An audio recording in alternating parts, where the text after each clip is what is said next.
Kung yung foreign divorce nga, divorce lang yun, hindi pwedeng ipatupad dito sa Pilipinas hanggang hindi nagkakaroon ng judicial confirmation. Judicial recognition of foreign divorce. Hindi naman nakaka-deprive ng liberty yung divorce. Nakakabigay pa nga ng liberty, di ba? Hindi pwedeng ipatupad dito sa Pilipinas, divorce lang. Arrest warrant pa kaya? That is the basis of protective custody. Ang Senado bilang institusyon has the right to protect its members against illegal laws. Not because only that they are members of the Senate, hindi dahil mataas ang katungkulan nila, but more fundamentally, because they are citizens. Hindi pwede na ang Senado as an institution na pabayaan ang miyembro nito ay maging subject sa mga illegal na mga gawain dahil ang magiging impression sa taong bayan, kung miyembro mo hindi mo maprotektahan, paano mo poprotektahan ang pangkaraniwang tao? Attorney Torion, mamaya mas maiinit po yung mga tanong at sunod-sunod po natin ilalatag sa ating mga kababayan. Sa inyo pong legal assessment, alam ko po isasagot dito pero gusto ng taong bayan na marinig at lumabas mula po sa inyo mga bibig. At kayo mismo yung nakakakilala sa tunay at tamang batas para sa tao. May nilabag po bang protocol sa paraan ng pag-handle po ng sitwasyon at mga pangyayari nitong nakaraang Mayo 11? Attorney? Well, yung ating konstitusyon mismo ay nilabag nila, no? And they even also violated even their own Rome Statute because sa aming palagay, maski yung Rome Statute hindi nila nasunod, no? Kasi nga po, obligation natin na magkaroon ng cooperation legal mechanism. Yung pagpasa nga natin nung RA 9851, the intention really was to strengthen our local criminal laws.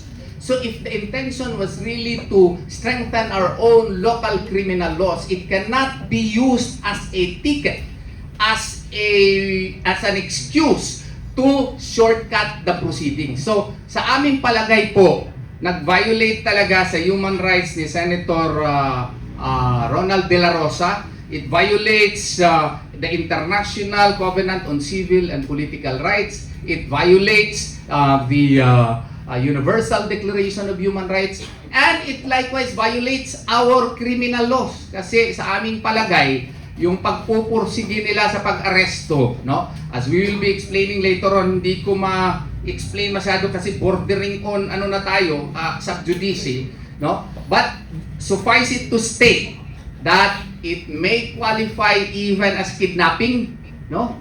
Attempted kidnapping. Kasi nga po, hindi sumusunod po sa procedure natin dito sa Pilipinas. Yun po ang aking palagay. Mainit din sa usapan, first time maaaring nadinig ng taong bayan ang mga katagang protective custody. Dito sa susunod ko pong katanungan, any of our guests, Attorney Torion, Attorney Jimmy, Attorney Ferdy, may answer this question. Nung nangyari ng May 11, nabalita ko na nasa protective custody si Senator Bato de la Rosa. Maaari niyo po bang paliwanag yung konsepto ng protective custody sa Senate premises at sino po ang nagdesisyon na magbigay ng protective custody kay Senator Bato de la Rosa? I would defer to my very good friend, Attorney Tomasio. Thank you, Mobet. Thank you, Jimmy. Thank you, Yvette. Mga kamanyeros y panyeras. Okay. Before I answer that, if you would bear with me, and I promise you this is the first and only time that I will speak dahil mas alam nitong dalawang ito na mga panyero ko ng pangyayari sa loob.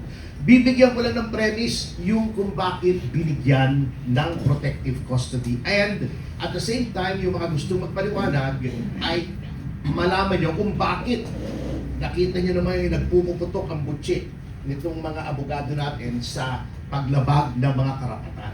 At ito po, hindi po opinion ang ibibigay ko. I leave that up to the others. And I challenge everyone, including biased media, to fact-check me every step of the way sa sasabihin ko. Okay. Fact yun, brother, no? F-A-C-T. Fact yun. Inlaro ko lang. Wala yung mic. I-fact check nyo ako ha, kung hindi tama ang sinasabi ko. Para lang makita natin yung konteksto kung bakit sinasabi nila yung mga sinasabi nila, no? Okay, let's go back. Let's start from the very beginning. A very good place to start. Sabi nga sa Sound of Music. May ICC warrant. Okay, warrant. Granted, walang argumento dyan. Ang issue, may that be implemented in the Philippines? Bakit pumalag ang bagong liderato ng Senado? Okay, laging sinasabi ng mga tao, may warrant dapat i-implement. Sabi nga ni Attorney Bobet, okay, granted na ang Rome Statute ay valid pa, assuming without conceding, ha? Hindi ko sinasabing totoo. Granting lang for the sake of argument. Para may pag-usapan lang tayo. Anong status ng isang tratado? Hindi po tarantado, ha? Sila yon. Tratado or treaty sa legal system ng Pilipinas. Nakalagay po sa ating saligang batas at sa Civil Code, mga treaties na ratifikado ng ating Senado form part of the law of the land. Tama po yan.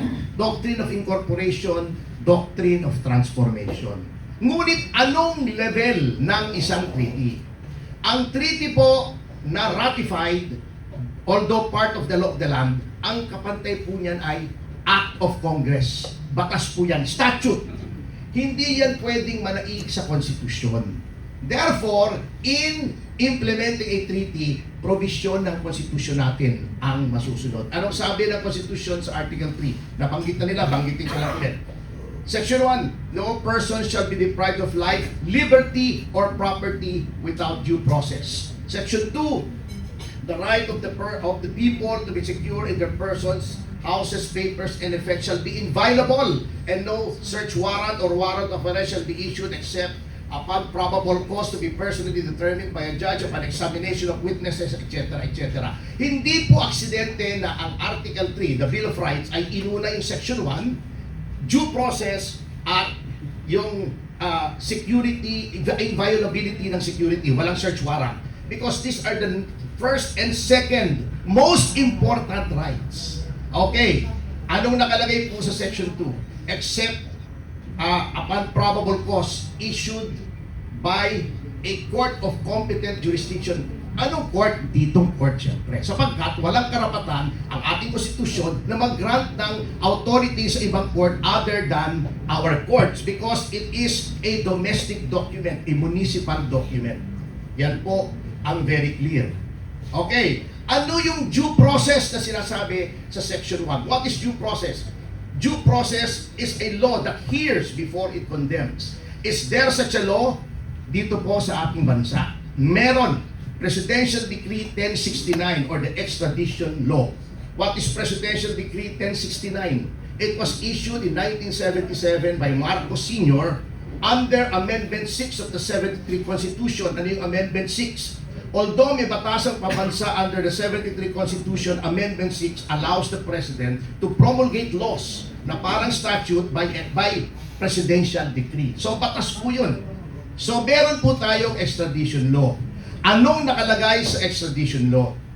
Before a foreign warrant may be executed in the Philippines, not just yung ICC, any foreign warrant, may proseso. Ano pong proseso? Sabi nga ni Attorney Bobet, maraming tumbling. Ito ang dapat sundin. Number 1, yung DFA ay susulatan ng proper agency in a foreign jurisdiction.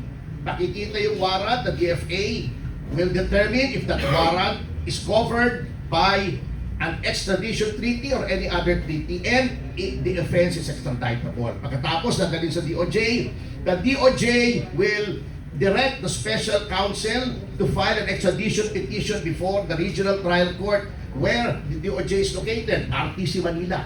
Lilitisin po yan, didinggin yung subject ng extradition at appealable pa sa Court of Appeals. Is there a procedure now? 2025 po, May, most probably in reaction to the kidnapping of former President Rodrigo Duterte, nag-promulgate ang Supreme Court ng rules on extradition. Basically, sinusunod yung PD 1069. Bakit? Because procedural law, hindi pwedeng manaig sa substantive law. Substantive law, yung 1069, procedural law, yung 2025. Okay. Anong nakalagay po roon sa extradition law? Nilagyan lang po ng time limit. 30 days sa RTC, 90 days kung i-appeal sa CA. Kapag binigyan ng RTC ng extradition ng gobyerno, hindi pa ipatutupad, aakyat pa sa CA. Pag nanalo lamang ang gobyerno sa CA, saka pwedeng i-extradite. That is the procedure because of due process. And any warrant should come from Philippine courts. Tama si Attorney Bobet. Kasi nga, may sovereignty tayo. Okay. Yung 9851, anong nakalagay? Nakalagay doon. Yung warrant ng foreign court may be implemented here subject to applicable extradition laws and treaties. Tingnan nyo kung di tama lahat ng sinasabi ko. Yun po ang sinasabi ng kampo ni Senator Bato in very simple terms. Kaya pag sinasabi nilang 9851, meron, hindi pa rin pwede. Kasi subject to applicable extradition laws. May extradition laws tayo. Pag sinasabi nilang may treaty, a treaty cannot go against the Constitution. Kung yung pinagagawa sa atin ng treaty, labag sa Constitution, hindi rin pwedeng ipatupad. In closing, isipin nyo na lamang ito mga kasama. Kung yung foreign divorce nga, divorce lang yun, hindi pwedeng ipatupad dito sa Pilipinas hanggang hindi nagkakaroon ng judicial confirmation. Judicial recognition of foreign divorce. Hindi naman nakaka-deprive ng liberty yung divorce. Nakakabigay pa nga ng liberty, di ba? Hindi pwedeng ipatupad dito sa Pilipinas, divorce lang. Arrest warrant pa kaya? That is the basis of protective custody. Ang Senado bilang institusyon has the right to protect its members against illegal laws. Not because only that they are members of the Senate, hindi dahil mataas ang katungkulan nila, but more fundamentally, because they are citizens. At eto napaka-hypocrite talaga itong mga ito Noong panahon ni Enrile, nakipag-coordinate, I was personally there, I'll have you know. Nasa NBI po ako noon with Mayor Lim.